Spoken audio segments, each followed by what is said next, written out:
there was a widow, there was a powerful unrighteous judge. ఒక powerful unrighteous judge ఉన్నాడు, ఒక persistent widow ఉంది. ఈమె ఏం చేసిందండి, ఈమెకు న్యాయం జరగదు యాక్చువల్ గా, ఎందుకంటే జడ్జే అనీతిమంతుడు. The judge himself is an unrighteous judge. Judge అనీతిమంతుడుగా ఉన్నప్పుడు ఆమెకి న్యాయం ఎట్లా జరుగుతుంది? But what made him to give the righteous judgment? In a certain city there was a judge who neither feared God nor respected man. అసలు మనిషికి దేవుడికి భయపడని వ్యక్తి అంట. అసలు ఎవ్వరికి భయపడని వ్యక్తి న్యాయం చేశాడు. ఎందుకని న్యాయం చేశాడో తెలుసా? ఆమెంట she kept coming to him and saying him, give me justice against my adversary. ఆమె ఎప్పుడు కాన్స్టెంట్ గా ఏమని అడుగుతుంది? you give me justice, నాకు న్యాయం తీర్చు, నాకు న్యాయము తీర్చు, నాకు న్యాయము తీర్చు. మాటి మాటికి she constantly she kept coming. ఆమె ఒక్కసారి రెండు సార్లు వచ్చి ఆమె చెప్పి ఉండుంటే, ఆగిపోయి ఉండుంటే, she would have not seen an answer to her prayer. ఆమె ఆన్సర్ చూసి ఉండేది కాదు. కానీ she kept coming to the king, to the judge. చాలా సార్లు మనము క్రైస్తవులంగా ఈ కన్సిస్టెన్సీ లేకపోవడం వల్ల మనము ఆన్సర్ చూడం. ఆమె మాటి మాటికి వచ్చి నా ప్రతివాదికిని నాకును న్యాయము తీర్చు, మాటి మాటి.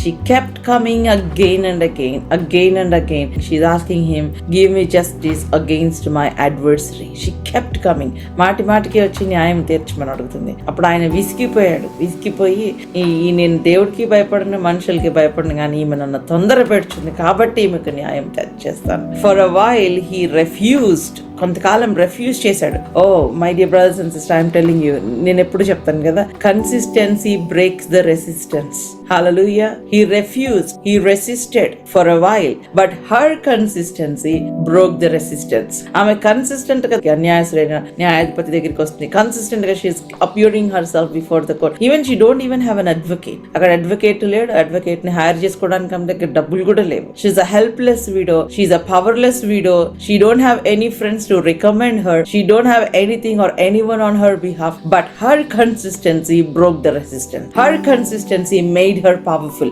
Her consistency brought that answer at the end of the day. ఆమె చాలా బలహీనురాలైన విధవరాలు, పవర్లెస్ వీడో, ఆమె పక్షాన ఎవ్వరూ లేరు. కానీ ఎంత నువ్వు పవర్లెస్ గా ఉన్నా, నీవు ఎడతెగక నీవు స్థిరముగా ఉంటే, నీవు ఒక పవర్ఫుల్ జీవితాన్ని జీవించగలవు. నీవు ఎంత పవర్లెస్ గా ఉన్నా, ఎంత శక్తిహీనంగా ఉన్నా, నీవు ప్రార్థనలో స్థిరముగా నీవు ఉండగలిగితే, నీవు ఒక పవర్ఫుల్ లైఫ్ ని నువ్వు జీవించగలవు. No matter how powerless you are, how weak you are, if you are consistent in your prayer life, you will produce amazing results, powerful results, because it's a big contrast andi. He is an unrighteous judge, but our Father, he is a righteous judge. Mana paralakavu tandri nyayavantudaina nyayadhipati ayana, and we have an advocate. We have Jesus Christ as our advocate at Father's right hand, and we have Holy Spirit God as an intercessor in us. మనకు ఎంత advantage ఉందో చూడండి. యేసయ్య ఏమో తండ్రి కుడి పార్శ్వమున మనకు advocate గా ఉన్నారు, పరిశుద్ధాత్మ దేవుడేమో మన హృదయంలో ఆయన మనకు విజ్ఞాపనకర్తగా ఉన్నాడు. కాబట్టి ఖచ్చితంగా ఆన్సర్ మనకు రావాలి. when you pray, chains will break. when you pray, demons, they are afraid to come. when you pray, you are aligning yourself with the will of God. let your will be done in my life as it is in heaven. పరలోకమందు నీ చిత్తం ఎలాగుందో ప్రభువా, నా జీవితంలో కూడా ఆ విధంగా జరగడానికి కృప చూపించు. అది ప్రార్థన.